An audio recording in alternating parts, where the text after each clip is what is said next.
আসসালামু আলাইকুম ভিউয়ার্স, আরেকটি নতুন ভিডিওতে আপনাদের স্বাগতম। তো আজকে মূলত আমি এক প্যার সিরাজি নিয়ে আসছিলাম। এটা হচ্ছে নর। আমরা যেটা মূলত আরেকটা জায়গায় রাখছিলাম, মানে একটু অসুস্থ ছিল, তো এখানে এদের সাথে রেখে দিয়েছিলাম। আর আপনারা জানেন যে আমি এই উপরে যে দেখতে পাচ্ছেন সবজি মাদিটা ছিল, আর এর পাশে একটা নর। এদেরকে আমি আরও আগে কিনে নিয়ে এসেছিলাম। তো মূলত আমি কিছু ভালো ভালো কালেকশন করার চেষ্টা করতেছি, যার কারণে এই সিরাজি পেয়ারটা নিয়ে এসেছি। আর মূলত এদের সাথে মিশে থাকতে পারছে না। নতুন কবুতর আনলে যেরকম হয় আর কি, যারা কবুতর পালে তারা জানেন নতুন কবুতরগুলো সবসময় পুরনো কবুতরের কাছে মার খায়। তো এই নটটা কবুতরটাকে অনেক জ্বালাতন করতেছে। আর ওকে মূলত যার পাশে থেকে নিয়ে আসছিলাম, মানে মূলত ওর পাক বেঁধে দিয়েছে, যেহেতু উনি ছেড়ে পালন করতেন। তো এটা মূলত অনেক ভালো কোয়ালিটির একটা সিরাজি পেয়ার ছিল, যার কারণে আমি নিয়ে আসছিলাম। তো আমার এই প্রথম পেয়ারটা ও অনেক ভয় পেয়ে আসছে। আমি এটার ভিতরে আসছি, আর ওরা সবাই এখানে দাঁড়িয়ে আছে, ওদের খাবার দেওয়া হয় নাই, এর কারণে ওরা দেখতেছে কী করতেছে এদের সাথে। আর এই হচ্ছে পেয়ারটা।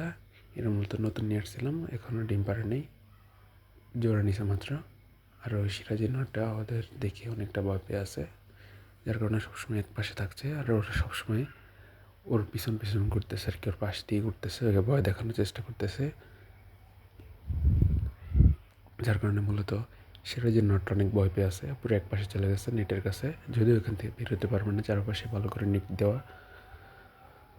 দেখতে পাচ্ছেন যে ওর এই পাখাটাও বাঁধা, মূলত দুই পাশে তিনটা চারটা করে পাখা বাঁধা আছে, যার কারণে উঠতে পারে না। আর মূলত একদম অরিজিনাল কোয়ালিটির, কোনো ফ্যাট নেই, মানে বিন্দু পরিমাণ ফ্যাট নেই ওর কাছে, যার কারণে ওকে আমি কালেক্ট করছি। মূলত পুরো অরিজিনাল একটা সিরাজি পেয়ার যাকে বলা যায়।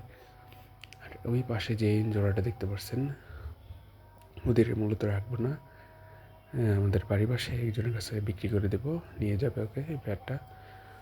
তো আবার আমি ট্রাই করবো যে কিছু নতুন পেয়ার কবুতর কালেক্ট করতে। অবশ্যই কালেক্ট করলে আপনাদের দেখাবো। আর আমি মূলত ফ্যান্সি আইটেমের দিকে যাব না, দেশি কবুতরে কালেক্ট করবো, যেহেতু আমাদের এখানে ফ্যান্সি আইটেমের অত চাহিদা নেই। আবার এখানে রেসিং ক্লাবের ওরকম কোনো গ্রুপ নেই, যার কারণে কোনো ধরনের কমিউনিটি না থাকার কারণে আমি রেসিং কবুতর কালেক্ট করবো না। শুধুমাত্র দেশি যেগুলো জোড়া পেয়ার হবে ওগুলো আমি কালেক্ট করবো ডিম বাচ্চার জন্য, যেন ওগুলোর ব্রিড বাড়তে পারি। আর দেখছেন কী করতেছে এই নটটা, সবসময় সিরাজির কবুতরটাকে তাড়া করতেছে, যার কারণে আমার কাছে চলে আসছে। আর ওরা সবাই এক পাশে চলে গেছে, ওরা মূলত আমাকে ভয় পায় কিন্তু। তো আমাদের এখানে মূলত ওই নটটা দেখুন কী করতেছে। ও অনেকটা ছোটো, কিন্তু সিরাজি নটটা অনেক বড়। কিন্তু এখানে মূলত সিরাজি নটটা দেশি নটে গিয়ে ভয় পাচ্ছে। এটা কিন্তু দেশি নটটার ডাবল, প্রায় 2 গুণ, কিন্তু প্রথম দেখার কারণে ও ভয় পাচ্ছে। তো এটা সবার বাসাতেই হয়ে থাকে, সবার লফটে এরকম হয় যে পুরনো যে কবুতর থাকে ওটাকে নতুন কবুতর অনেক সময় ভয় পায়।